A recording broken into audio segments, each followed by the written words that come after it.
Hi friends, welcome to Vallamai IAS Academy. நம்ம இந்த வீடியோவில் என்ன பார்க்க போகிறோம் அப்படின்னா ஜென்ரல் ஸ்டடீஸில் பாலிட்டி டாபிக் தான் பார்க்க போகிறோம். இப்போ நமக்கு குரூப் 1ல் பார்த்தீங்கன்னா பாலிட்டியில் எவ்வளோ கொஸ்டின் வச்சுருக்காங்கன்னா 40 கொஸ்டின் வச்சுருக்காங்களா. அப்போ 40 கொஸ்டின் ஒரு சப்ஜெக்ட் இருக்குன்னா அப்போ அந்த சப்ஜெக்ட் வந்து நமக்கு இம்பார்ட்டன்ட் தானே. அப்போ நம்ம அந்த சப்ஜெக்டை படிச்சிடணுமா. Group 1, group 2, group 2A, group 4 எந்த போஸ்ட்டாக இருந்தாலும் நமக்கு வந்து பாலிட்டி வந்து ஒரு முக்கியமான சப்ஜெக்ட். அதனால் நம்ம பாலிட்டிலேருந்து அப்படி ஸ்டார்ட் பண்ணுவோம். நம்மளோட சேனலில் இனிமேல் ஜென்ரல் ஸ்டடீஸ்க்கு வந்து ரெகுலராக வந்து வீடியோஸ் வந்து அப்லோட் ஆகும். சேனலில் வந்து ரெகுலராக பார்த்துட்டே இருங்க. ஃபஸ்ட்டு பாலிட்டியில் நம்ம என்ன டாபிக் போக போகிறோம் அப்படின்னா making of the constitution. Constitution எப்படி உருவாச்சு அதெல்லாம் சிலபஸோட ஃபஸ்ட்டு டாப்பிக்கே கான்ஸ்டியூஷன் ஆஃப் இந்தியா தானே கொடுத்துருக்காங்க. இப்போ நம்ம ஏன் இந்த டாபிக் படிக்கிறோம்னா இப்போ கான்ஸ்டியூஷன்னா என்ன, ஒரு கண்ட்ரியோட லீகல் டாக்குமெண்ட்டை தான் நம்ம என்ன சொல்லுவோம்னா கான்ஸ்டியூஷன் சொல்லுவோமா. இப்போ ஒரு கண்ட்ரி எப்படி ரன் ஆக போகுது, அங்கே இருக்க மக்களுக்கு என்னென்ன கடமைகள் இருக்குது, என்னென்ன உரிமைகள் இருக்குது, அதான் ஃபண்டமெண்டல் ரைட் என்ன இருக்குது, அப்புறம் நம்ம அந்த சிட்டிசனுக்கு நம்ம கவர்மெண்ட் என்னெல்லாம் பண்ண போகுது, நம்மளோட கண்ட்ரி வந்து ஒரு டெமோக்ராட்டிக் கண்ட்ரியா, ஒரு இண்டிபெண்டன்ட் கண்ட்ரியா, செக்யூலரா, அந்த மாதிரிலாம் நிறைய இருக்குல்ல. இதெல்லாம் நம்ம எப்படி தெரிஞ்சுக்கிறோம் அப்படின்னா நம்மளோட கான்ஸ்டியூஷன்ல ஸ்காலர்ஸ் எல்லாமே எழுதி வச்சுட்டு போயிருக்காங்க. அதை வச்சுதான் வந்து ஒரு கண்ட்ரி எப்படிப்பட்ட கண்ட்ரி அப்படின்னு சொல்லி நம்ம வந்து தெரிஞ்சுக்கிறோம். அப்போ ஒரு கண்ட்ரியை பத்தி நம்ம தெரிஞ்சுக்கிறோம், அங்க இருக்க சலுகைகளை பத்தி தெரிஞ்சுக்கிறோம், அந்த கண்ட்ரி எப்படிப்பட்ட கண்ட்ரி நம்ம தெரிஞ்சுக்கிறோம்னா அந்த கான்ஸ்டியூஷன் தான் அதை சொல்லுது. அப்போ நம்ம ஃபர்ஸ்ட் கான்ஸ்டியூஷன் தான் வந்து பார்க்கணும். ஃபஸ்ட்டு பாருங்கள், கான்ஸ்டியூஷன் அப்படின்னா என்னன்னா அது ஒரு லீகல் டாக்குமெண்ட். அதாவது ஒரு ப்ரொசீஜர்லாம் எழுதியிருக்கிற ஒரு லீகலான டாக்குமெண்ட். அதில் என்ன இருக்கோ அதை தான் நம்ம வந்து ஃபாலோ பண்ணணும். அதை தான் வந்து லீகல் டாக்குமெண்ட் அப்படின்னு சொல்லுவாங்க. அது என்ன இருக்குது அதுலன்னா fundamental law of the country. ஒரு கண்ட்ரியோடைய ஃபண்டமெண்டல் லாவை பற்றி தான் வந்து அது வந்து பேசுது அப்படின்னு சொல்லி சொல்கிறாங்க. அப்போ கான்ஸ்டியூஷனா என்னன்னா ஒரு லீகல் டாக்குமெண்ட். அது என்ன பண்ணுதுன்னா அந்த கண்ட்ரியோடைய ஃபண்டமெண்டல் லாவை பற்றி பேசுது அப்படின்றத தெரிஞ்சுக்கோங்க. இப்போ பார்த்தீங்கன்னா கான்செப்ட் ஆஃப் த கான்ஸ்டியூஷன். இப்போ ஒவ்வொரு இதையுமே நம்ம என்ன பண்ணியிருக்கோம், நம்ம கான்ஸ்டியூஷனில் ஒவ்வொரு பார்ட்டியுமே நம்ம யாராவது ஒரு கண்ட்ரில இருந்து ரெஃபர் பண்ணி தான் வச்சுருந்துருப்போம். அப்படி தான் வந்து நம்ம ஸ்காலர்ஸ் வந்து நிறைய ஒரு 60 கண்ட்ரிஸை வந்து ரெஃபர் பண்ணி தான் வந்து வச்சுருந்தாங்க. அந்த மாதிரி நமக்கு கான்ஸ்டியூஷன் வேணும் அப்படிங்கிறத வந்து எந்த கண்ட்ரியை வந்து ரெஃபர் பண்ணி நம்ம வச்சுருக்கோம் அப்படின்னா கான்ஸ்டியூஷன் அப்படின்ற கான்செப்டை நம்ம யாரை பேஸ் பண்ணி எடுத்திருக்கோம் அப்படின்னா யூஎஸ்ஏவை பேஸ் பண்ணி தான் எடுத்திருக்கோம். ஃபஸ்ட்டு யூஎஸ்ஏ தான் வந்து கான்ஸ்டியூஷன் வச்சுருந்தாங்க.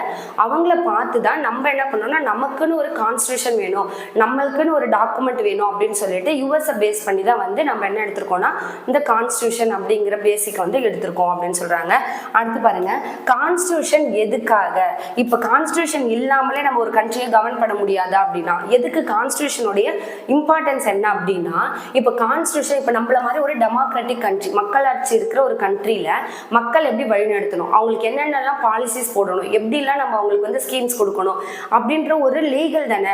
அப்போ அதெல்லாம் கரெக்டாக இருந்தால் தான் நம்ம கவர்மெண்ட்டும் கரெக்டாக ரன் பண்ண முடியும், மக்களும் கரெக்டாக இருக்க முடியும். அதுதான் சொல்றாங்க ஒரு டெமோக்ராட்டிக் கண்ட்ரிக்கு கான்ஸ்டியூஷன் தேவை. எதனால அப்படின்னா அங்க இருக்கிற மக்களை கவர்ன் பண்றதுக்கு நமக்கு கான்ஸ்டியூஷன் ரொம்ப அவசியம் அப்படின்னு சொல்றாங்க. அடுத்து பாருங்க, நமக்கு கான்ஸ்டியூஷன் என்ன சொல்லுது அப்படின்னா ஆல்ரெடி நான் சொன்னதுதான் நம்மளுடைய கண்ட்ரியோடைய நேச்சர், நம்ம சொசைட்டி எப்படிப்பட்ட சொசைட்டி, சாவரினா இருக்கா, செக்குலரா இருக்கா, அந்த மாதிரிலாம் படிக்கிறோம்ல.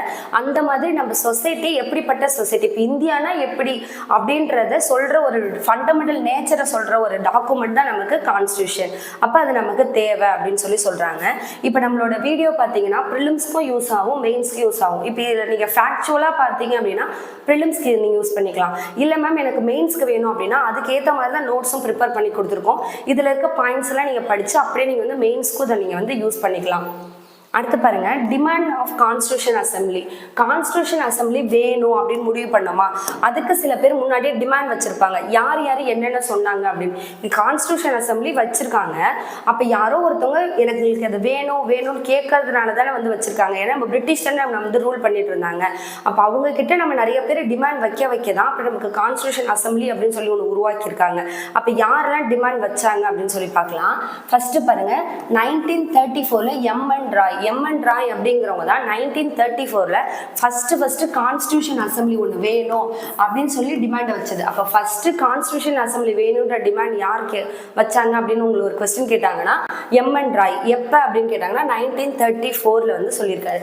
அடுத்து பார்த்தீங்கன்னா 1935 ஐஎன்சி. செகண்ட் யார் அப்படின்னா ஐஎன்சி சொல்றாங்க எங்களுக்குன்னு ஒரு கான்ஸ்டியூஷன் அசம்பிளி கொடுங்க, நாங்களே எங்களுக்கு கான்ஸ்டியூஷன் உருவாக்கிக்கிறோம் அப்படின்ற ஒரு டிமாண்டை பிரிட்டிஷ் கிட்ட யார் வச்சா ஐஎன்சி வந்து 1935 வச்சாங்க.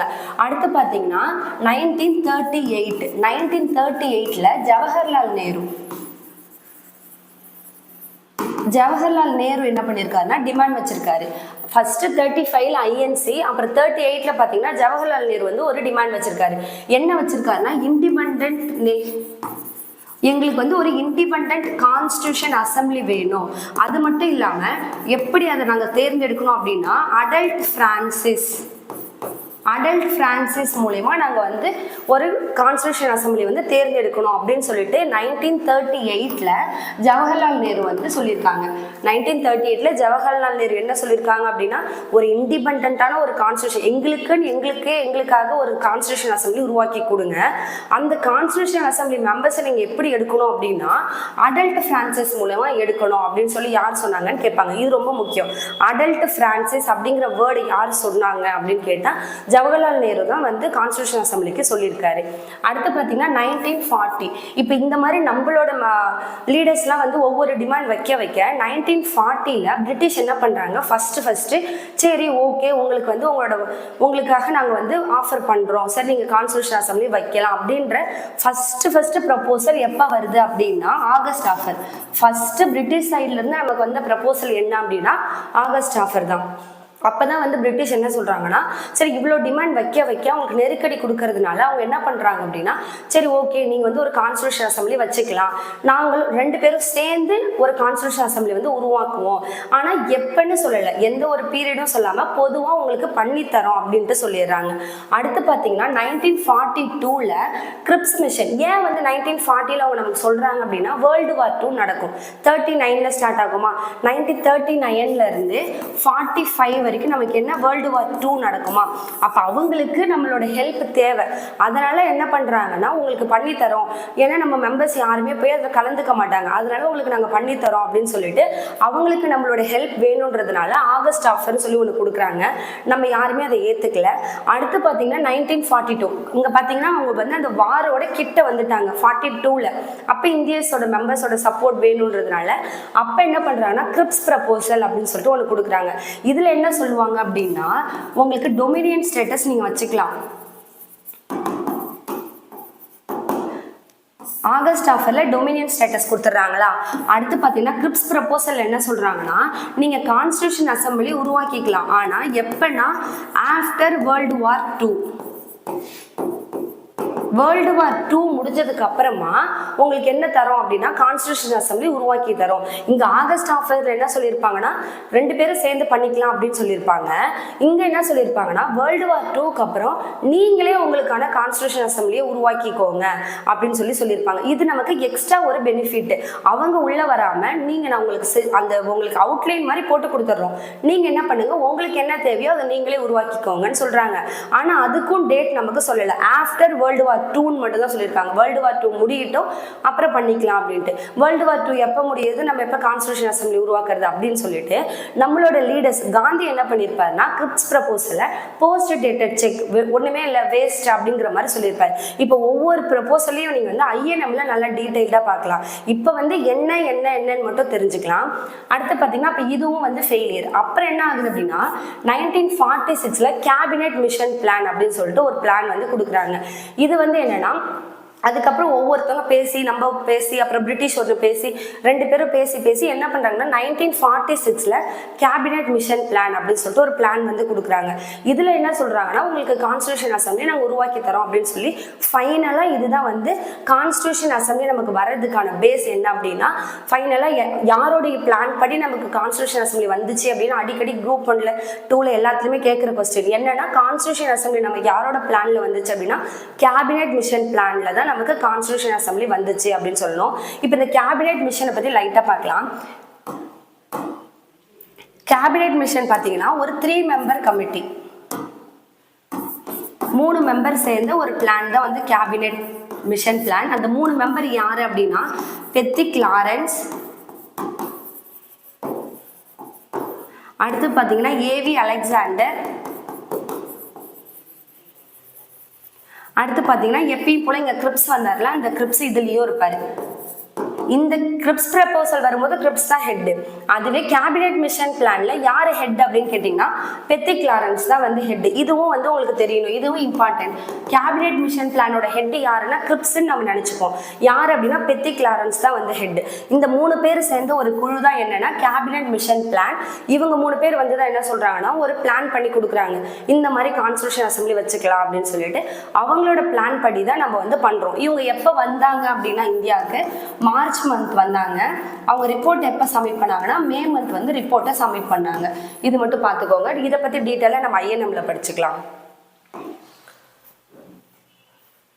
அடுத்து பார்த்தீங்கன்னா கம்போசிஷன் ஆஃப் கான்ஸ்டிடியூஷன் அசம்பிளி. இப்போ அவங்க பிளான் போட்டு கொடுத்துட்டாங்க. இப்போ கேபினெட் மிஷன் பிளான் படி கான்ஸ்டிடியூஷன் அசம்பிளியில் எவ்வளோ மெம்பர்ஸ் அப்படின்னு சொல்லி கேட்பாங்க.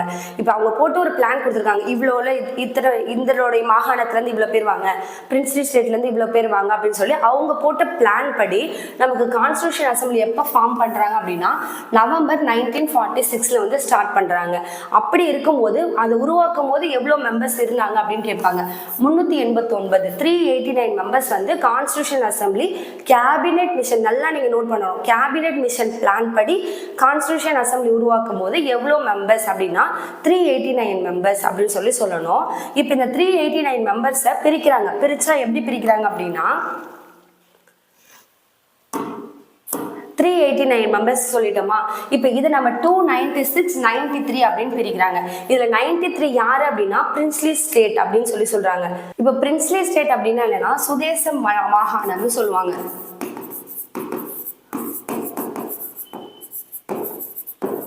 சுயேட்சையா இருப்பாங்களா, சுதேச அவங்களுக்கு தனியா இருப்பாங்க அவங்க. அதெல்லாம் வந்து என்ன சொல்லுவாங்கன்னா சுதேச மாகாணங்களை தான் நம்ம பிரின்ஸ்லி ஸ்டேட் அப்படின்னு சொல்றோம். பிரிட்டிஷ் இந்தியாவில் ஃபுல்லா யார் இருப்பான்னு பார்த்தீங்கன்னா மாகாணங்களை தான் வந்து நம்ம பிரிட்டிஷ் இந்தியாவில் சொல்லுவோம். அப்போ 296 வந்து ஃபுல்லாவே பிரிட்டிஷ் இந்தியா, அதுல 39 வந்து பார்த்தீங்கன்னா பிரின்ஸ்லி ஸ்டேட். இதுல இன்னும் ரெண்டா பிரிக்கிறோம். இந்த 296ல 292 4 அப்படின்னு சொல்லி பிரிக்கிறோம். இந்த 292 தான் என்னன்னா மொத்த மாகாணம். பொதுவா எல்லா ஸ்டேட்ல இருந்த ப்ராவின்ஸ்ன்னு சொல்றோம்ல, மாகாணம்னு சொல்றோமா, அப்ப ப்ராவின்ஸ்ல இருந்து வந்தவங்க எவ்வளோ அப்படின்னா 292 மெம்பர்ஸ். மீதி இந்த 4 பேர் என்னன்னா சீஃப் கமிஷனர் ப்ராவின்ஸ், அதாவது கவர்னர் ரூல் பண்ற ஏரியா இருக்குல்ல, இந்த இடத்துல பாத்தீங்கன்னா கவர்னர் தான் ஹெட்டா இருப்பாரு. அப்ப கவர்னர் ரூல் பண்ற அந்த ஏரியாவை தான் நம்ம என்ன சொல்றோம் அப்படின்னா சீஃப் கமிஷனர் ப்ராவின்ஸ் அப்படின்னு சொல்றோம். அதுதான் இந்த 4. யார் யாரு அப்படின்னா நீங்க இதை எப்படி ஞாபகம் வச்சுக்கோங்கன்னா ABCD ஞாபகம் வச்சுக்கோங்க. ஏனா அஜ்மீர், பினா பலுச்சிஸ்தான், சினா கூர்க், டினா டெல்லி. அப்ப ABCD ஞாபகம் வச்சுக்கோங்க. அஜ்மீர், பலுச்சிஸ்தான், கூர்க், டெல்லி. இது வந்து 4 வந்து பாத்தீங்கன்னா சீஃப் கமிஷனர் ப்ராவின்சஸ். அப்ப 389 அது ரெண்டா பிரிக்கலாம். 296 93. இந்த 93ங்கிற நம்பரை ஞாபகம் வச்சுக்கோங்க. 93ங்கிறது பிரின்ஸ்லி ஸ்டேட். அதுக்கப்புறம் மீதி எல்லாமே பாத்தீங்கன்னா நமக்கு பிரிட்டிஷ் ப்ராவின்சஸ் தான். அதுல எக்ஸ்ட்ரா இந்த 4 வந்து என்ன அப்படின்னா சீஃப் கமிஷனர் ப்ராவின்சஸ். இந்த பேசிக்ல தான் என்ன பண்ணியிருக்காங்க அப்படின்னா கான்ஸ்டிடியூஷன் அசம்பிளி வந்து பிரிச்சிருக்காங்க. அடுத்து பாருங்க சீட் அலோகேஷன். இப்போ கான்ஸ்டிடியூஷன் அசம்பிளியை பிரிக்கிறோம். அப்போ எப்படி பிரிக்கிறோம், எந்த மாதிரி சீட்டை நம்ம பண்றது, எவ்வளோ பாப்புலேஷனுக்கு எவ்வளோ சீட்டை கொடுக்கறது அப்படின்ற ஒரு கேள்வி இருக்கும்ல. அதுக்கு எப்படி பண்ணியிருக்காங்க அப்படின்னா எப்படிலாம் சீட் அலோகேட் பண்ணியிருக்காங்க அப்படின்னா 1 மில்லியனுக்கு ஒரு சீட்டு அப்படின்னா என்ன, 1 மில்லியன் கொஸ்டின் கேட்கலாம், 10 லட்சமும் கேட்பாங்க. அப்போ 10 லட்சம் மெம்பர்ஸ்க்கு ஒரு சீட்டு. இப்போ ஒரு ஏரியாவில் 10 லட்சம் மெம்பர் இருக்காங்க. அந்த 10 லட்சத்தை நம்ம என்ன சொல்லலாம் 1 மில்லியனும் சொல்லலாம். 1 மில்லியனுக்கு ஒரு சீட்டு அப்படின்னு சொல்லி பிரிக்கிறாங்க. அப்ப இது கேட்பாங்க எந்த ப்ரப்போர்ஷன்ல பிரிச்சாங்கன்னா 10 லேக் இல்லனா 1 மில்லியனுக்கு ஒரு சீட் அப்படின்னு சொல்லி பிரிச்சிருக்காங்க. சீட் எப்படி டிஸ்ட்ரிபியூட் பண்ணிருக்காங்கன்னா மேஜரா சீக்ஸ், முஸ்லிம்ஸ், ஜெனரல்லாம் யார் வந்துருவாங்கன்னா ஹிந்து வந்துருவாங்க. அப்ப யார் யாருக்கு மேஜரா சீட்டை டிஸ்ட்ரிபியூட் பண்ணிருக்காங்கன்னா சீக்கியர்கள், முஸ்லிம்ஸ், அப்புறமா பாத்தீங்கன்னா ஹிந்துஸ்க்கு வந்து சீட்டை வந்து டிஸ்ட்ரிபியூட் பண்ணிருக்காங்க. அப்புறம் பாத்தீங்கன்னா ப்ராவின்ஸ், பிரின்ஸ்லி ஸ்டேட்னு அவங்க 2 பார்த்தோம்ல, அந்த ப்ராவின்ஸ்க்கு பார்த்தோன்னா சிங்கிள் டிரான்ஸ்ஃபரபிள் ஓட்டு. அதே பிரின்ஸ்லி ஸ்டேட்டுக்கு பாத்தீங்கன்னா நாமினேஷன். அதாவது இது எப்படி சொல்லலாம் அப்படின்னா இங்க இருக்காங்கல்ல இவங்க எப்படி வந்தாங்க அப்படின்னா எலெக்டட் மெம்பர்ஸ்னு சொல்லலாம். எலெக்ஷன் வச்சு தேர்ந்தெடுத்து வந்தவங்க தான் இவங்க. இந்த பிரின்ஸ்லி ஸ்டேட் நம்ம எப்படி சொல்லலாம்னா நாமினேட்டட் மெம்பர்ஸ் அப்படின்னு சொல்லலாம். அப்ப இவங்கெல்லாம் வந்து எலெக்ட் பண்ணி வராங்க, இவங்க வந்து பாத்தீங்கன்னா நாமினேட் ஆகி வராங்க. இந்த எலெக்ஷன் எப்படி நடக்கும் அப்படின்னா இன்டைரக்ட் எலெக்ஷன், டைரக்ட் எலெக்ஷன் கிடையாது, இன்டைரக்ட் எலெக்ஷன். இன்டைரக்ட் எலெக்ஷன் அப்படின்னா என்னன்னா, நம்ம மக்கள் ஓட்டு போறது இல்லை, அடல்ட் பிரான்சஸ் படி ஓட்டு கிடையாது.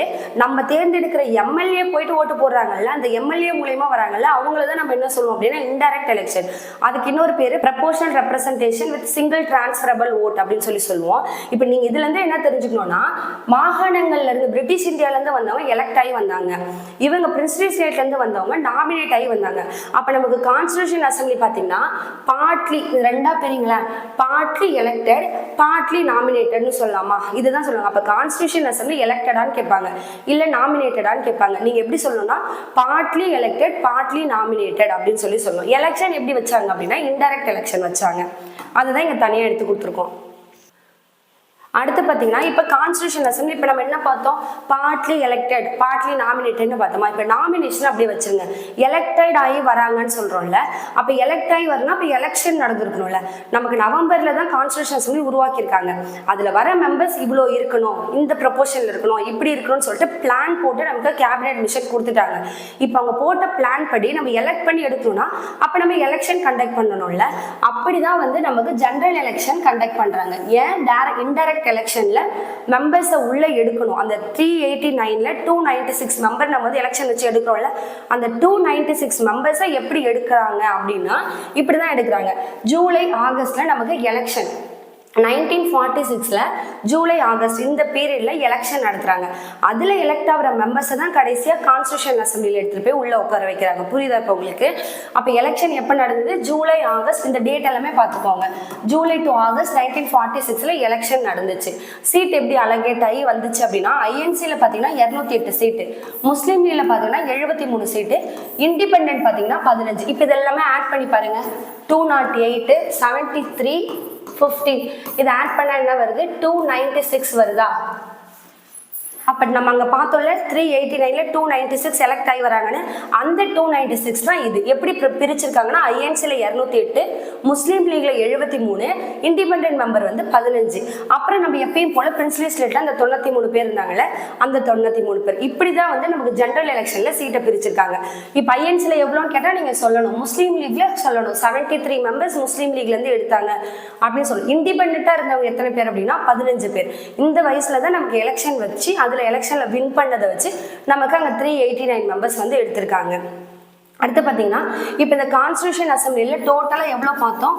389 பார்த்தோமா. இந்த 389ல் எல்லா இம்பார்ட்டன்ட் லீடர்ஸும் வந்துடுவாங்க, எக்ஸப்ட் 2 பேர் மட்டும் வரமாட்டாங்க. யார் அப்படின்னா மகாத்மா காந்தி, முகமது அலி ஜின்னா. இந்த கொஸ்டின் வந்து உங்களுக்கு இம்பார்ட்டன்ட். யார் மட்டும் கான்ஸ்டியூஷன் அசம்பிளியில் இருக்க மாட்டாங்க அப்படின்னா மகாத்மா காந்தி வரமாட்டாங்க, முகமது அலி ஜின்னாவும் வரமாட்டாங்க. மீதி எல்லா இம்பார்ட்டன்ட் லீடர்ஸும் அந்த 389 பேரில் வந்து இருப்பாங்க. இப்போ உங்களுக்கு அந்த 389ல எப்படி வந்தாங்க அப்படிங்கிறது புரியும்னு நினைக்கிறேன். அடுத்து பாருங்க, working of the constitution assembly. இப்போ 389 பேர் வந்துட்டாங்க. இப்போ என்ன ஆகுதுன்னா கான்ஸ்டியூஷன் அசம்பிளி எப்படி ஒர்க் ஆகுது அப்படின்னு சொல்லி பார்க்கணும்.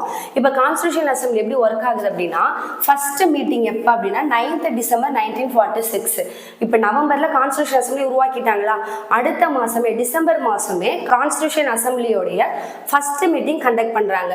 9th டிசம்பர் 1946 தான் ஃபர்ஸ்ட் மீட்டிங். நவம்பர்ல வந்தாங்க, டிசம்பர்ல மீட்டிங் கண்டக்ட் பண்ண ஆரம்பிச்சிட்டாங்க. அந்த மீட்டிங் அட்டென்ட் பண்ணவங்க எவ்வளோ அப்படின்னா 211 மெம்பர்ஸ், 211 பேர் தான் மீட்டிங் அட்டென்ட் பண்றாங்க. ஏன் அப்படின்னா என்ன ஆகும் அப்படின்னா கான்ஸ்டியூஷன் அசம்பிளியில் வந்ததுக்கு அப்புறமா பிரின்ஸ்லி ஸ்டேட் இருக்காங்கல்ல, பிரின்ஸ்லி ஸ்டேட்ல எவ்வளோ பேர் பார்த்தோம்? 93 பேர் பார்த்தோமா. இவங்க யாருமே பார்ட்டிசிபேட் பண்ணியிருக்க மாட்டாங்க. அப்போ பிரின்ஸ்லி ஸ்டேட் வந்து பார்ட்டிசிபேட் பண்ணலை. அப்போ அந்த 93 போயிடுச்சா? 93 போயிடுச்சு. அப்புறம் பார்த்தீங்கன்னா முஸ்லீம் லீகும் பார்த்தீங்கன்னா பைக்காட் பண்ணியிருப்பாங்க. எங்களுக்குன்னு ஒரு கான்ஸ்டியூஷன் அசம்பிளி வேணும், நாங்கள் வந்து உங்களோட கான்ஸ்டியூஷன் அசம்பிளியில் வரமாட்டோம் அப்படின்னு சொல்லியிருப்பாங்க. அப்போ முஸ்லீம் லீக் எவ்வளோ பார்த்தோம்? 73 பேர் பார்த்தோமா. இவங்க எல்லாருமே வந்து பைக்காட் பண்ணதுனால நமக்கு மொத்தமாக இப்போ யார் மட்டும் வந்திருப்பா அப்படின்னா நம்ம ஐஎன்சியில் இருக்கவங்க இண்டிபெண்டன்ட் மெம்பர் மட்டும் சேர்ந்து 211 பேர் தான் ஃபர்ஸ்ட் மீட்டிங்கை அட்டென்ட் பண்ணியிருப்பாங்க. அப்போ ஃபர்ஸ்ட் மீட்டிங்கில் பிரின்ஸ்லி ஸ்டேட்டும் அட்டென்ட் பண்ணலை, முஸ்லீம் லீகும் அட்டென்ட் பண்ணலை. அதை நீங்கள் தெரிஞ்சுக்கோங்க. எவ்வளோ பேர்னா 211 பேர் தான் வந்து அட்டென்ட் பண்ணியிருக்காங்க. அடுத்து பார்த்தீங்கன்னா அதான் இங்கே கொடுத்துருக்கோம், முஸ்லீம் லீக் பைக்காட் பண்ணிட்டாங்க. அடுத்து பிரசிடென்ட் பார்த்தீங்கன்னா இந்த ஃபர்ஸ்ட் செக்ஷனில் என்ன பண்ணியிருக்காங்க அப்படின்னா டெம்பரவரியாக ஒரு பிரசிடென்ட் வந்து தேர்ந்தெடுத்திருக்காங்க. அதுதான் யார் அப்படின்னா சச்சிதானந்த சின்ஹா. இவர் வந்து ஒரு டெம்பரவரி பிரசிடென்ட். Temporary president. இது என்ன மாடல் அப்படின்னு பார்த்தீங்கன்னா ஃப்ரெஞ்ச் மாடல். அப்படின்னா என்னன்னா யார் ரொம்ப ஓல்டஸ்ட் மெம்பரோ அவங்கள தான் செலக்ட் பண்ணுவாங்களாம். இப்போ அதில் எவ்வளோ 211 பேர் இருக்காங்க அப்படின்னா அதில் யார் ரொம்ப வயசானவங்களா இருக்காங்க, யார் ஓல்டஸ்ட் மெம்பராக இருக்காங்களோ அவங்கள தான் செலக்ட் பண்ணுவாங்களாம். அதுதான் வந்து ஃப்ரெஞ்ச் மாடல். ஃப்ரெஞ்சில் அப்படி தான் பண்ணுவாங்களாம். அதை வச்சு நமக்கும் வந்து ஃபர்ஸ்ட் வந்து டெம்பரவரி பிரசிடென்ட்டாக சச்சிதானந்த சின்ஹாவை சொல்லியிருக்காங்க. அவரோட பேரை யார் முன்மொழிஞ்சா, இப்போ யாராவது ஒருத்தவங்க பிரசிடென்ட்டாக வரணும் அப்படின்னா இப்போ நம்ம ஸ்கூலில் கூட பார்த்தீங்கன்னா பீப்புள் லீடர் தேர்ந்தெடுப்போம்.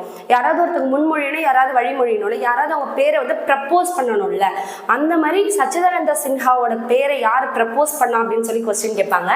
ஆச்சாரியா கிருபாலினி இவங்க தான் என்ன பண்ணியிருக்காங்க அப்படின்னா சச்சிதானந்த சின்ஹாவோடைய பேரை வந்து ப்ரப்போஸ் பண்ணியிருக்காங்க. அப்போ யார் ப்ரப்போஸ் பண்ணான்னு கேட்டால் ஆச்சாரியா கிருபாலினி அப்படின்னு சொல்லணும். டெம்பரவரி பிரசிடென்ட் யார் அப்படின்னா சச்சிதானந்த சின்ஹா. இது எந்த மாடலில் செலக்ட் பண்ணாங்க அப்படின்னா ஃப்ரெஞ்ச் மாடல். ஃப்ரெஞ்ச் மாடல்னால் என்னென்னா ஓல்டஸ்ட் மெம்பர் தான் செலக்ட் பண்ணுவாங்க அப்படின்னு சொல்லணும். இதில் முஸ்லீம் லீக் கலந்துக்கிட்டாங்களா அப்படின்னு கேட்டாங்கன்னா ஃபஸ்ட்டு மீட்டிங்கில் அவங்க கலந்துக்கவே இல்லை. எவ்வளோ மெம்பர்? 211 மெம்பர்ஸ் தான் இருந்தாங்க. அந்த டேட்டு டிசம்பர் 9 அப்படின்னு சொல்லி பார்த்துக்கோங்க. அடுத்து பார்த்தீங்கன்னா அப்படி நம்ம 11th டிசம்பரில் யாரை செலக்ட் பண்ணியிருக்காங்க பெர்மனன்ட் பிரசிடென்ட் அப்படின்னா ராஜேந்திர பிரசாத் தான் வந்து நமக்கு பெர்மனன்ட் பிரசிடென்ட். அப்படியே இவர் தான் வந்து நமக்கு அப்படியே கண்டினியூ ஆகிட்டே வருவாங்க. அடுத்து பார்த்தீங்கன்னா வேற என்னெல்லாம் பண்ணாங்க செகண்ட்ல அப்படின்னு பார்த்தீங்கன்னா வைஸ் பிரசிடென்ட்டை செலக்ட் பண்ணியிருக்காங்க. யார் யார் அப்படின்னா 2 பேர், HC முகர்ஜி, VT கிருஷ்ணமாச்சாரி. இவங்க 2 பேருமே வந்து வைஸ் பிரசிடென்ட்டாக செலக்ட் பண்ணியிருக்காங்க. அடுத்து பார்த்தீங்கன்னா நம்ம கான்ஸ்டியூஷனுக்கு ஒரு லீகல் அட்வைசர் அப்படின்னு சொல்லி ஒருத்தவங்களை செலக்ட் பண்ணியிருக்காங்க. BN ராவ் தான் நம்மளோட கான்ஸ்டியூஷனோட லீகல் அட்வைசர். அப்போ செகண்ட் செஷன்ல என்ன பண்ணாங்க அப்படின்னா பிரசிடென்ட்டை தேர்ந்தெடுத்திருக்காங்க, வைஸ் பிரசிடென்ட்டை தேர்ந்தெடுத்திருக்காங்க, லீகல் அட்வைசரை வந்து தேர்ந்தெடுத்திருக்காங்க. அடுத்த தேர்ட் செஷன் போகலாம். தேர்ட் மீட்டிங்கில் என்ன பண்ணியிருக்காங்க அப்படின்னா தேர்ட் மீட்டிங் என்னைக்குன்னா அடுத்த ஒரு நாள் 9, 11, 30 ஒரு நாள் கேப் விட்டு வச்சுருக்காங்க. தேர்ட் மீட்டிங்கில் என்ன பண்ணியிருக்காங்கன்னா 13th டிசம்பர் 1946 கண்டக்ட் பண்ணியிருக்காங்க. அதில் என்ன பண்ணியிருக்காங்க அப்படின்னா ரொம்ப இது வந்து இம்பார்ட்டன்ட். எந்த மீட்டிங்கில் வந்து அப்ஜெக்டிவ் ரெசல்யூஷன் அப்படின்னு சொல்லி ஒன்று பாஸ் பண்ணாங்க அப்படின்னு கேட்பாங்க. அப்போ அப்ஜெக்டிவ் ரெசல்யூஷன் எப்போ பண்ணியிருக்காங்க அப்படின்னா 13th டிசம்பர் 1946, அதாவது தேர்ட் மீட்டிங்கில் கண்டக்ட் பண்ணியிருக்காங்கல்ல, அதில் தான் வந்து ப்ரப்போஸ் பண்ணியிருக்காங்க. இந்த அப்ஜெக்டிவ் ரெசல்யூஷனை யார் வந்து பாஸ் பண்ணா அப்படின்னு பார்த்தீங்கன்னா ஜவஹர்லால் நேரு. இதெல்லாம் வந்து ஒவ்வொரு லைனுமே உங்களுக்கு வெறும் ஃபேக்டை மட்டும் தான் எடுத்து கொடுத்துருக்கோம். எல்லா லைனுமே இம்பார்ட்டன்ட்னால எல்லா லைனுமே ஒழுங்காக படிச்சிருங்க. அப்போ தான் உங்களுக்கு வந்து ப்ரிலிம்ஸ்க்கும் ஈஸியாக இருக்கும், மெயின்ஸ்க்கும் வந்து உங்களுக்கு ஈஸியாக இருக்கும். அடுத்து யார் வந்து பாஸ் பண்ணா அப்படின்னு கேட்பாங்க. ஜவஹர்லால் நேரு தான் வந்து பாஸ் பண்ணாங்க. என்னைக்கு நம்ம பார்த்தோமா 13th டிசம்பர் 1946 பார்த்தோமா. அடுத்து பார்த்தீங்கன்னா இது வந்து என்ன சொல்கிறாங்கன்னா நமக்கு கான்ஸ்டியூஷனில் ப்ரீஆம்பிள்னு சொல்லி வச்சுருப்பாங்க. ப்ரீஆம்பிள்னா என்ன? நம்ம கான்ஸ்டியூஷனோட முகவுரைன்னு சொல்லுவோமா, முன்னாடி ப்ரீஃபேஸ்னு சொல்லுவோம். நம்ம கான்ஸ்டியூஷனில் என்னெல்லாம் இருக்குது அப்படின்னு சொல்லிட்டு முன்னாடி எடுத்து ஒரு நமக்கு இண்டெக்ஸ் மாதிரி கொடுப்போம்ல, அதுதான் ப்ரீஆம்பிள். அந்த ப்ரீஆம்பிளுக்கே பேஸ் யாருன்னு கேட்பாங்க. நம்மளோட கான்ஸ்டியூஷனோட முகவரையை சொல்கிறது ப்ரீஆம்பிள். அந்த ப்ரீஆம்பிளுக்கு யார் முன்னோடி, அவங்களுக்கே யார் பேஸ் அப்படின்னு பார்த்தீங்கன்னா இந்த அப்ஜெக்டிவ் ரெசல்யூஷன் தான் ப்ரீஆம்பிளுக்கே வந்து பேஸ். அப்போ ப்ரீஆம்பிளுக்கே முன்னோடி யார் அப்படின்னா அப்ஜெக்டிவ் ரெசல்யூஷன். அதை தான் நம்ம சொல்லுவோம். இது வந்து என்னன்னா பேஸ் டு த ப்ரீஆம்பிள். ப்ரீஆம்பிளுக்கே வந்து பேஸ் அப்படின்னு சொல்லி சொல்கிறாங்க. இதில் என்னெல்லாம் இருக்குது அப்படின்னா நமக்கு ப்ரீஆம்பிள் என்ன இருக்கும், இம்பார்ட்டண்டான முன்னாடி அந்த இண்டெக்ஸ் தானே, அந்த ஹெட்டிங் தானே நமக்கு கொடுத்துருப்பாங்க. அந்த மாதிரி இதுலேயும் என்ன இருக்கும் அப்படின்னா fundamentals and philosophy of the constitution. நம்ம கான்ஸ்டியூஷனுடைய ஃபண்டமெண்டல் என்ன, நம்ம கான்ஸ்டியூஷனுடைய ஃபிலாசபி என்ன அப்படின்னு சொல்லி தான் இந்த அப்ஜெக்டிவ் ரெசல்யூஷனில் இருக்கும். இது கேட்பாங்க. அப்ஜெக்டிவ் ரெசல்யூஷனில் என்ன இருக்கும் அப்படின்னா fundamentals and philosophy of the Indian constitution அப்படின்னு சொல்லணும். இந்த அப்ஜெக்டிவ் ரெசல்யூஷனை தேர்ட் மீட்டிங்கில் வந்து ஜவஹர்லால் நேரு பாஸ் பண்ணாருன்னு சொன்னோமா, அந்த டேட் வந்து 13th டிசம்பர் 1946 சொன்னோமா, அதை எல்லாரும் ஏற்றுக்கணும்ல. அதை எல்லாரும் அடாப்ட் பண்ணது எப்போ அப்படின்னா January 22, 1947. இந்த டேட்டும் ரொம்ப முக்கியம். பாஸ் பண்ண டேட்டும் முக்கியம், அதை எல்லாரும் எப்போ அடாப்ட் பண்ணாங்க அப்படிங்கிற டேட்டும் முக்கியம். அப்போ 13th டிசம்பரும் நீங்கள் ஞாபகம் வச்சுக்கணும். அடுத்து பார்த்தீங்கன்னா January 22, 1947 வருஷம் நல்லா பார்த்துக்கோங்க, 47. அப்போ இந்த டேட்டும் நீங்கள் வந்து ஞாபகம் வச்சுக்கணும்.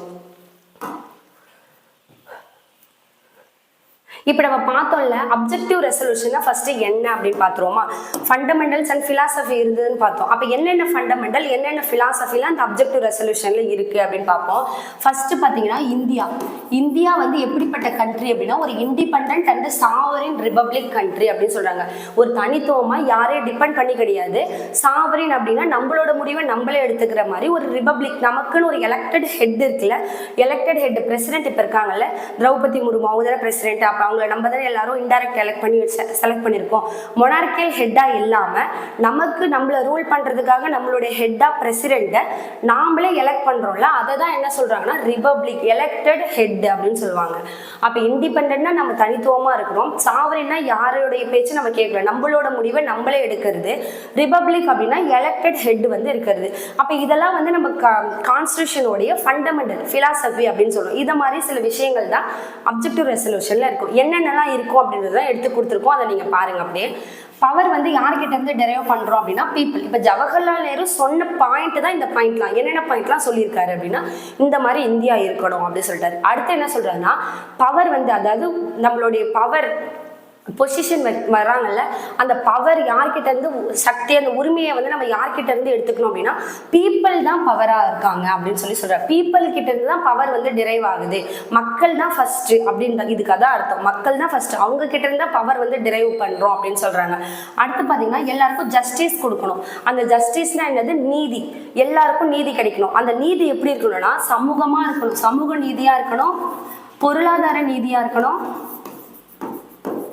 அடுத்து பார்த்தீங்கன்னா பொலிட்டிக்கல், அரசியல் ரீதியா இருக்கணும். நமக்கு பொலிட்டிக்கலாகவும் நீதி கொடுக்கணும். எல்லாரும் நம்ம இப்போ ஒரு பிரசிடென்ட் எலெக்ஷன்ல நிற்கலாம்னா அதுக்கு ஒரு கிரைட்டீரியா இருக்குன்னா அந்த கிரைட்டீரியா எல்லாருக்கும் பொதுவாக இருக்கணும். அந்த மாதிரி சொல்றாங்க. நீதி அப்படின்னா சமூகம், அதாவது சோசியலா ஜஸ்டிஸ் கொடுக்கணும். பொருளாதாரமா, எக்கனாமிக்கா எல்லாருக்கிட்டையுமே இன்னைக்கு 3 பேசிக் நீட்ஸ், உண்ண உணவு, இருக்க இடம், இருப்பிடம், அந்த மாதிரி சொல்றோம்ல, உடுத்த உடைன்னு சொல்றோம்ல, அந்த மாதிரி பேசிக் நீட்ஸ் எல்லாருக்கும் இருக்கணும். யாருமே வந்து பாவர்ட்டி அந்த மாதிரிலாம் இருக்கக்கூடாது. எல்லாருக்கும் பொருளாதார நீதியும் கிடைக்கணும். இப்போ எல்லாருக்கும் வந்து அரசியல் நீதியும் கிடைக்கணும், எல்லாருக்கும் சமூக நீதியும் கிடைக்கணும். யாரையும் டிஸ்கிரிமினேட் பண்ணக்கூடாது. சமூக நீதினா யாரையும் டிஸ்கிரிமினேட் பண்ணக்கூடாது. பொருளாதாரம்னா ஈக்குவல் பே ஃபார் ஈக்குவல் ஒர்க்னு சொல்றோம்ல, அதுதான். அரசியல்னா யார் வேணா எலெக்ஷன்ல நிக்கலாம். ஒரு எலிஜிபிலிட்டி கொடுப்பாங்கல்ல, இந்த எலிஜிபிலிட்டி இருந்தா இப்போ 25 வயசு இருந்தா லோக்சபால நிக்கலாம்னா 25 வயசு இருக்க நார்மல் பீப்புள் கூட நம்ம இந்தியன் சிட்டிசனா இருந்தா நிக்கலாம். அதுதான் வந்து நம்ம என்ன சொல்றோம் அப்படின்னா பொலிட்டிக்கல் ஜஸ்டிஸ் அப்படின்னு சொல்றோம். அடுத்து பாத்தீங்கன்னா ஈக்குவாலிட்டி. ஈக்குவாலிட்டி எதுல? ஈக்குவாலிட்டின்னா என்ன? சமத்துவம். சமத்துவம் எப்படி கொடுக்கணும்? ஸ்டேட்டஸ், எல்லாரோடைய ஸ்டேட்டஸ்லயும் சமத்துவம் கொடுக்கணும். அவங்களுடைய ஆப்பர்ச்சுனிட்டிஸ். இப்போ ஒரு பெண் ஒரு ஆண் அப்படின்னா எல்லாருமே வேலைக்கு போகணும். பெண் அப்படிங்கிறதுனால உள்ள இருக்கணும், ஆண்னா மட்டும்தான் வேலைக்கு போகணும் அப்படிலாம் இருக்கக்கூடாது. அந்த ஆப்பர்ச்சுனிட்டிஸ் கொடுக்குறீங்கன்னா கேஸ்ட் வைஸோ இல்லைன்னா ஜெண்டர் வைஸோ இல்லைன்னா உங்களோட RRCSPன்னு சொல்லுவோம்ல, race, religion, caste, sex, place of birth, இதை வச்சு வந்து நம்ம அவங்களை யாரையுமே வந்து டிஸ்கிரிமினேட் பண்ணக்கூடாது. எல்லாருக்குமே ஈக்குவல், எல்லாருமே எங்க சமம் தான் அப்படின்னு சொல்றாங்க. அடுத்து ஃப்ரீடம் கொடுக்கணும். அவங்களுடைய சுய சிந்தனை இருக்குல்ல, அவங்களோட சிந்தனையில அவங்க ஒரு விஷயத்தை வெளிப்படுத்துறதுல, அவங்க சாமி கும்பிடுறாங்களா அவங்களுக்குன்னு ஒரு பிலீஃப் இருக்கும். அந்த பிலீஃப்ல எல்லாத்துலயுமே பாத்தீங்கன்னா அவங்களுக்கு ஒரு ஃப்ரீடம் கொடுக்கணும் அப்படின்னு சொல்றாங்க. அடுத்து பாத்தீங்கன்னா இதெல்லாம் நமக்கு ஃபண்டமெண்டல் ரைட்ல வரும், அந்த மாதிரி கொடுப்பாங்க. அடுத்து பார்த்தீங்கன்னா என்னன்னா ஒரு மைனாரிட்டிஸாக இருக்காங்க இல்லைன்னா ட்ரைபல் ஏரியாவாக இருந்தாங்கன்னா அவங்கள வந்து நம்ம சேஃப்கார்ட் பண்ணணும். மெஜாரிட்டி வந்து மைனாரிட்டியை அடிக்கக்கூடாது அந்த மாதிரி சொல்கிறாங்க. மைனாரிட்டியாக இருக்காங்கன்னா அவங்களையும் நம்ம வந்து ப்ரொடெக்ட் பண்ணணும். ட்ரைபலாக இருக்காங்கன்னா அவங்களையும் வந்து ப்ரொடெக்ட் பண்ணணும் அப்படின்னு சொல்கிறாங்க. பீஸ் அண்ட் வெல்ஃபேர் எல்லாருக்கும் கொடுக்கணும் அப்படின்னு சொல்கிறாங்க. அப்போ அப்ஜெக்டிவ் ரெசல்யூஷனில் என்னென்ன இருக்குன்னு பார்த்துக்கோங்க. எல்லாருக்கும் பீஸ் அண்ட் வெல்ஃபேர் இருக்கணும். இந்தியா எப்படிப்பட்ட கண்ட்ரின்னு அவர் சொல்கிறாங்க நேரு. பவர் வந்து பீப்புள் கிட்ட தான் இருக்குது அப்படின்றாங்க. எல்லாருக்கும் நீதி கிடைக்கணும், எல்லாருக்கும் சமத்துவம் கிடைக்கணும், எல்லாருக்கும் வந்து ஃப்ரீடம் கிடைக்கணும். ஒரு மைனாரிட்டியா இருந்தா அவங்களையும் நம்ம பாதுகாக்கணும். இதுதான் வந்து அப்ஜெக்டிவ் ரெசல்யூஷன்ல இம்பார்ட்டண்டா சொன்ன பாயிண்ட்ஸ். அடுத்து பார்த்தீங்கன்னா சேஞ்சஸ் ஆஃப்டர் இண்டிபெண்டன்ஸ் ஆக்ட். இப்போ என்ன சொல்கிறாங்க அப்படின்னா நம்ம ஆல்ரெடி பார்த்தோமா என்ன ஆச்சு அப்படின்னா முஸ்லீம் லீக் ஃபர்ஸ்ட் மீட்டிங்லேயே பார்த்தோம். முஸ்லீம் லீக் பார்ட்டிசிபேட் பண்ணல, பிரின்ஸ்லி ஸ்டேட் பார்ட்டிசிபேட் பண்ணலன்னு சொல்லி பார்த்தோமா. இப்போ அதுக்கப்புறம் என்ன ஆகுது அப்படின்னா அப்படியே இல்லை, கொஞ்சம் கொஞ்சமாக வந்து மாற ஆரம்பிக்குது. ஒவ்வொருத்தவங்களாம் உள்ளே வர ஆரம்பிக்கிறாங்க. இப்போ நமக்கு வந்து பார்த்தீங்கன்னா இண்டிபெண்டன்ஸ் ஆக்ட் எப்போ போட்டாங்கன்னா 1947. அதுக்கு முன்னாடியே என்ன ஆகுது அப்படின்னா ஏப்ரல் மந்த்லேயே என்ன ஆகுது அப்படின்னா ஒரு 6 பிரின்ஸ்லி ஸ்டேட் வந்து உள்ளே வர ஆரம்பிச்சிட்டாங்களாம். அதுக்கப்புறம் என்ன ஆகுது அப்படின்னா June 3 plan, Mountbatten plan இருக்குல்ல, மவுண்ட் பேட்டன் பிளான் அப்ப என்ன ஆகுதுன்னா ரிமைனிங் பிரின்ஸ்லி ஸ்டேட் உள்ள வர ஆரம்பிச்சிட்டாங்க.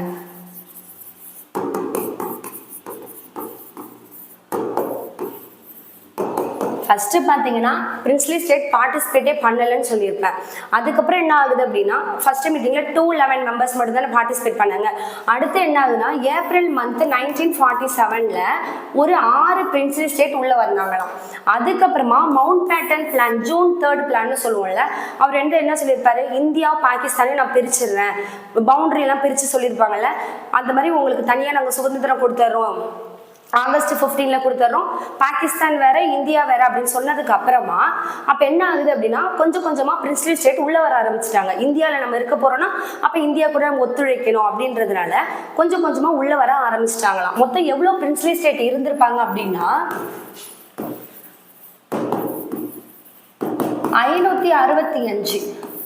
565 பிரின்ஸ்லி ஸ்டேட் வந்து மொத்தமா இருந்தாங்க. எப்ப இண்டிபெண்டன்ட்டுக்கு முன்னாடி, சுதந்திரம் பிரிச்சு கொடுக்கறதுக்கு முன்னாடி எத்தனை பிரின்ஸ்லி ஸ்டேட் இருந்தாங்கன்னா 565 பிரின்ஸ்லி ஸ்டேட் இருந்தாங்க. 11 ஸ்டேட் இருந்தாங்க.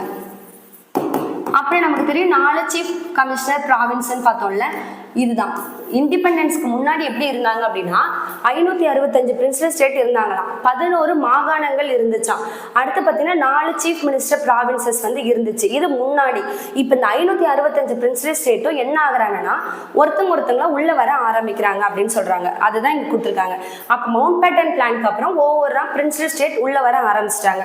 அப்புறம் இந்தியாவே பாகிஸ்தானை பிரிச்சு கொடுக்குறாங்க அப்படின்னு சொன்னதுக்கு அப்புறம் முஸ்லீம் லீகும் கொஞ்சம் பேர் ஃபர்ஸ்ட் மீட்டிங்ல பார்த்தாலும் முஸ்லீம் லீகும் பைகாட் பண்ணாங்கன்ட்டு அவங்களும் கொஞ்சம் கொஞ்சமா உள்ள வர ஆரம்பிச்சாங்களாம். அப்ப என்ன ஆச்சு அப்படின்னா அதுக்கப்புறம் நடந்த செஷன் எல்லாத்தையுமே 389 பேரும் வந்து அட்டன் பண்ணிட்டு தான் இருந்தாங்க அப்படின்னு சொல்றாங்க.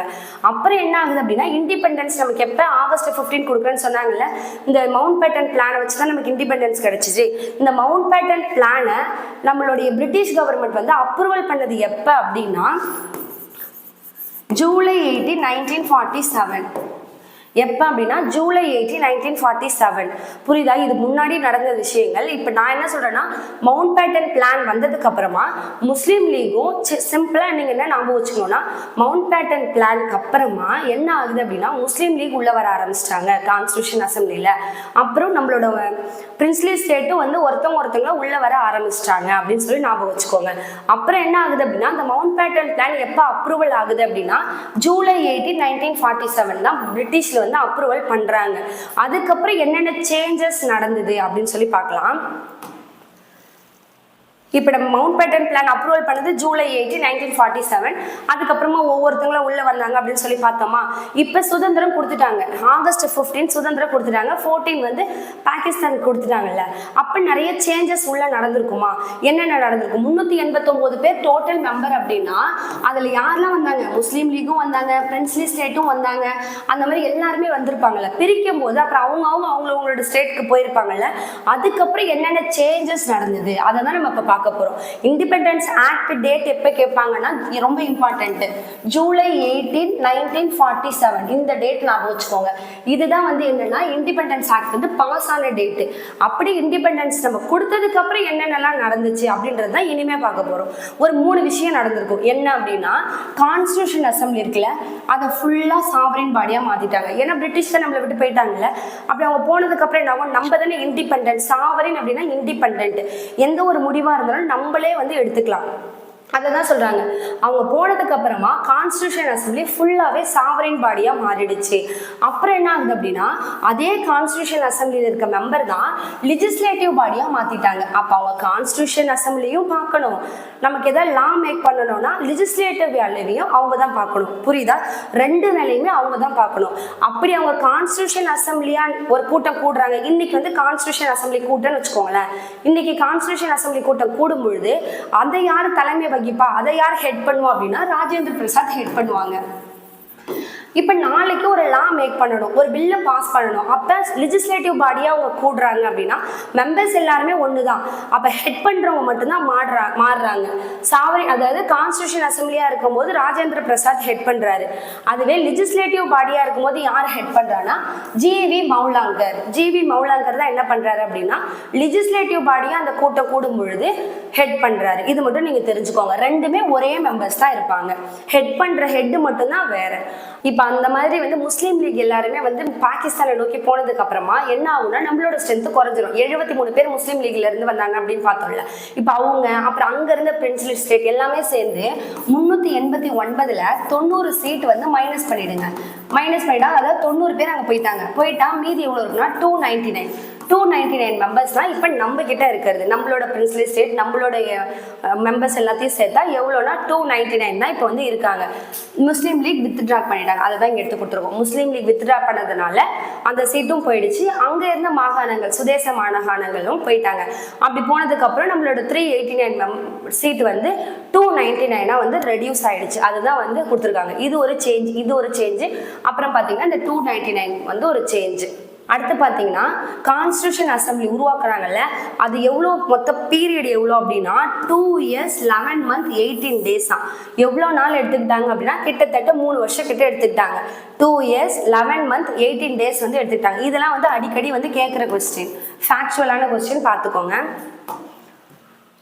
அடுத்து பார்த்தீங்கன்னா இதுக்காக எவ்வளோ எக்ஸ்பெண்டிச்சர் செலவு பண்ணியிருக்காங்க அப்படின்னா 64 லட்சம் வந்து இதுக்காக செலவு பண்ணியிருக்காங்களாம்.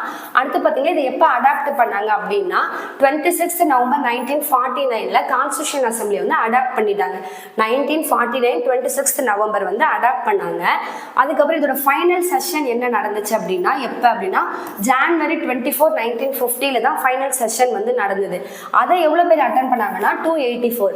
அப்போ ஃபர்ஸ்ட் செஷன் எவ்வளோ 211 பார்த்தோமா. ஃபைனல் செஷன் எவ்வளோ 284. இந்த ரெண்டு நம்பரையுமே நீங்கள் ஞாபகம் வச்சுக்கோங்க. ஃபர்ஸ்ட் செஷன் எவ்வளோ பேர் அட்டன் பண்ணாங்க, ஃபைனல் செஷன் எவ்வளோ பேர் அட்டன் பண்ணாங்க. ஃபைனல் செஷன் எப்போ நடந்துச்சுன்னா January 24 1950 நடந்தது. கான்ஸ்டியூஷன் எப்போலேருந்து ஃபோர்ஸ்க்கு வந்துச்சு, நடைமுறைக்கு வந்துச்சு அப்படின்னா கேம் டு ஃபோர்ஸ்னா நடைமுறைக்கு எப்போ வந்தது அப்படின்னா 26 January 1950. ஏன் நம்ம இந்த டேட்டை எடுத்திருக்கோம் அப்படின்னா நமக்கு ஐஎன்எம்ல படிக்கும்போது நீங்கள் பார்ப்பீங்க லாகூர் செஷனில் வந்து பூர்ண ஸ்வராஜ் அப்படின்னு சொல்லிட்டு கம்ப்ளீட் இண்டிபெண்டன்ஸ் அப்படின்னு சொல்லிட்டு ஒன்று பாஸ் பண்ணியிருப்பாங்க ரெசல்யூஷன். அந்த டேட்டு வந்து இந்த டேட்டை தான் அவங்க என்ன பண்ணியிருப்பாங்க அப்படின்னா இண்டிபெண்டன்ஸ் அப்படின்னு சொல்லியிருப்பாங்க January 26. அதனால அதே டேட்லேயே வந்து என்ன பண்ணுறாங்க அப்படின்னா கான்ஸ்டியூஷனும் வந்து நடைமுறைக்கு கொண்டுட்டு வந்திருக்காங்க. எப்போ இது வந்து என்ன ஞாபகம் வச்சுக்கோன்னா எப்போ அடாப்ட் பண்ணாங்க, எப்போ வந்து ஃபோர்ஸ்க்கு வந்துச்சு அப்படின்னு இந்த ரெண்டு டேட்டை மட்டும் ஞாபகம் வச்சுக்கோங்க. அதுக்கப்புறம் இந்த கான்ஸ்டியூஷன் அசம்பிளி என்னென்ன ஃபங்க்ஷன்ஸ்லாம் பண்ணாங்க அப்படின்னு கொடுத்துருக்கோம். என்னென்ன ஃபங்க்ஷன் பண்ணாங்கன்னா இந்தியா வந்து காமன்வெல்த் நேஷனில் ஒரு மெம்பராக வந்து உள்ளே வந்து போயிருக்கு. அதாவது எதாவது ஒரு பிரச்சனை வந்துச்சுன்னா எல்லாரும் வந்து பொதுவாக இருந்து சரி பண்ணணும் அப்படின்ட்டு காமன்வெல்த் நேஷனில் இந்தியா வந்து ராட்டிஃபை பண்ணாங்க. அது வந்து இந்த கான்ஸ்டியூஷன் அசம்பிளி மெம்பர்ஸ் தான் பண்ணாங்க. எப்போ அப்படின்னா May 1949. அடுத்து பார்த்தீங்கன்னா நேஷனல் ஃப்ளாக் வந்து அடாப்ட் பண்ணியிருக்காங்க. எப்போ இந்த டேட் எல்லாத்தையுமே இம்பார்ட்டண்ட்டாக பார்த்துக்கோங்க. July 22 1947 நேஷனல் ஃப்ளாக் வந்து அடாப்ட் பண்ணியிருக்காங்க. அடுத்து நேஷனல் சாங் எப்போ அப்படின்னா 24 January 1950. நேஷனல் அனத்தம் எப்போனா ரெண்டுமே பாருங்கள், நேஷனல் சாங் நேஷனல் அனத்தம் ரெண்டுமே January 24 1950. இது எப்போ அந்த லாஸ்ட் செஷன் நடந்துச்சுல அப்போ லாஸ்ட் செஷன் பார்த்தோம்ல January 24. அப்போ வந்து என்ன அடாப்ட் பண்ணியிருக்காங்கன்னா நேஷனல் சாங்கு நேஷனல் அனத்தமும் அடாப்ட் பண்ணியிருக்காங்க. அப்புறம் ராஜேந்திர பிரசாத் வந்து ஃபர்ஸ்ட் பிரசிடென்ட் ஆஃப் இந்தியா. அதாவது நம்ம பிரிட்டிஷ் போனதுக்கப்புறம் நமக்குன்னு வந்து எலெக்ஷன் வச்சு நம்ம ஒரு பிஎம் பிரசிடென்ட் அந்த மாதிரி நம்ம செலக்ட் பண்ணுறோம்ல, அந்த மாதிரி ஃபர்ஸ்ட் பிரசிடென்ட் ராஜேந்திர பிரசாத் அப்படின்னு சொல்லி செலக்ட் பண்ணியிருக்காங்க. இதெல்லாம் வந்து அவங்க பண்ண வேலை. அடுத்து பார்த்தீங்கன்னா இதில் என்ன கமிட்டிஸ் அப்படின்னு பார்த்தீங்கன்னா 2 இருக்குது. Major committee, minor committee. Major அப்படின்னா 8. இதுதான் நம்ம ரொம்ப முக்கியமாக பார்க்கணும். மேஜர் கமிட்டி எத்தனை கேட்டால் 8, மைனர் கமிட்டி எத்தனைன்னு கேட்டால் 13. இந்த நம்பரை வந்து ஞாபகம் வச்சுக்கோங்க. இப்போ மேஜர் கமிட்டி மட்டும் என்னென்னு பார்ப்போம், அதுதான் நமக்கு வந்து முக்கியம். இப்போ மேஜர் கமிட்டி பார்த்தீங்கன்னா இப்போ ஜவஹர்லால் நேரு பார்த்தீங்கன்னா 3 கமிட்டிக்கு மெம்பராக இருப்பார். எப்படி அதை ஞாபகம் வச்சுக்கலாம் அப்படின்னா என்னென்ன கமிட்டி அப்படின்னா யூனியன் அப்படின்னு ஸ்டார்ட் பண்ணுறதும் ஸ்டேட் அப்படின்னு ஸ்டார்ட் பண்ணுறது. யூனியனுக்கு அப்புறம் ஸ்டேட்டில் யூனியனையும் ஸ்டேட்டையும் நம்ம ஸ்டார்ட் பண்ணுறோம்ல, அந்த மாதிரி ஸ்டார்ட் ஆச்சுன்னா அது ஜவஹர்லால் நேரு வர்றது. அடுத்து பார்த்தீங்கன்னா ப்ராவின்ஸு, அந்த ப்ராவின்ஸை எப்படிலாம் பிரிக்கலாம், மாகாணங்களை எப்படிலாம் பிரிக்கலாம்னு சொல்லி வல்லபாய் பட்டேல் தான் நமக்கு பிரின்ஸ்லி ஸ்டேட்லாம் ஒருங்கிணைச்சிருப்பாரு. ப்ராவின்ஸ்னு வந்தாலும் அதுக்கு எப்படிலாம் பண்ணலாம்னு அட்வைசரின்னு வந்தாலும் நமக்கு சர்தார் வல்லபாய் பட்டேல்.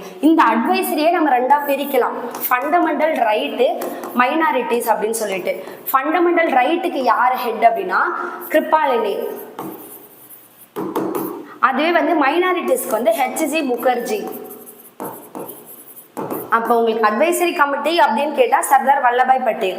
அந்த அட்வைசரி கமிட்டியில் ரெண்டாக பிரிக்கிறோம், advisory of fundamental rights, advisory on minorities.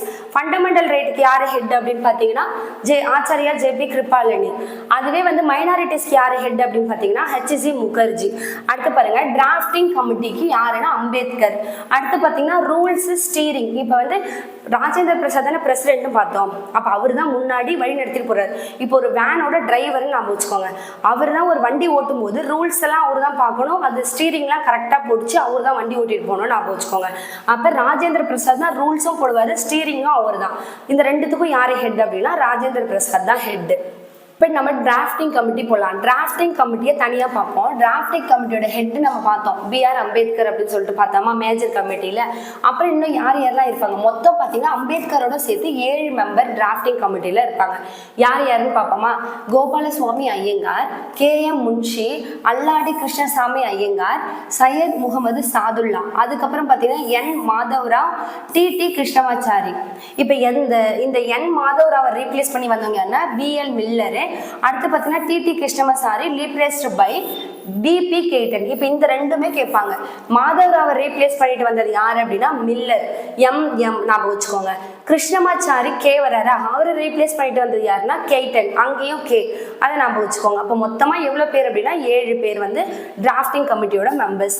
அடுத்து பார்த்தீங்கன்னா இந்த டிராஃப்டிங் கமிட்டி எவ்வளோ பீரியட், அதாவது டிராஃப்டிங் கமிட்டி எப்போ ஆரம்பிச்சு எவ்வளோ நாள் ஒர்க் பண்ணுச்சு அப்படின்னு அந்த டேட் கேட்டாங்கன்னா, அவங்களோட பீரியட் கேட்டாங்கன்னா 29 ஆகஸ்ட் 1947 இருந்து 21 பிப்ரவரி 1948. கிட்டத்தட்ட எவ்வளோ அப்படின்னா 6 மந்த் தான்.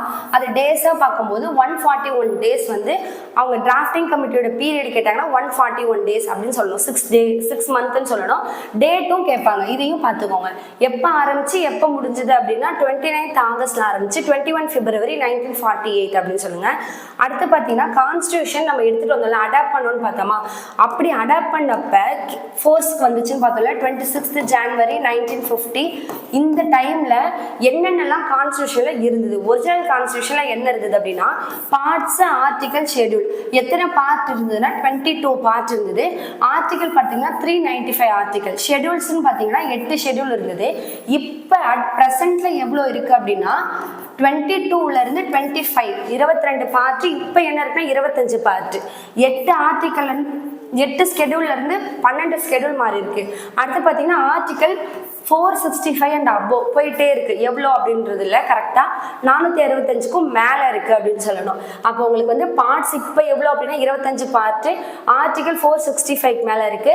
ஸ்கெடியூல்ஸ் பார்த்தீங்கன்னா 12. ஒரிஜினலாக இது இருந்துச்சு. இந்த ரெண்டுத்தையும் நல்லா பார்த்து வச்சுக்கோங்க. அடுத்து கான்ஸ்டியூஷன் அசம்பிளியை கிரியேட் பண்ணியாச்சு, எல்லாமே வேலையெல்லாம் முடிஞ்சிருச்சுல. இந்த கான்ஸ்டியூஷன் அசம்பிளியை அதோட கிரிட்டிசிசம் பற்றி இப்போ மெயின்ஸுக்குலாம் ரொம்ப முக்கியம். கிரிட்டிசிசம் பற்றி, அதாவது கான்ஸ்டியூஷன் அசம்பிளிக்கு கிரிட்டிசிசம் எழுதுங்க அப்படின்னு கேட்டாங்கன்னா, கான்ஸ்டியூஷன் அசம்பிளி ஒரு ரெப்ரசன்டேட்டிவ் பாடி இல்லைன்னு சொல்கிறாங்க. சாவரின் பாடி, இண்டிபெண்ட் பாடி இல்லை.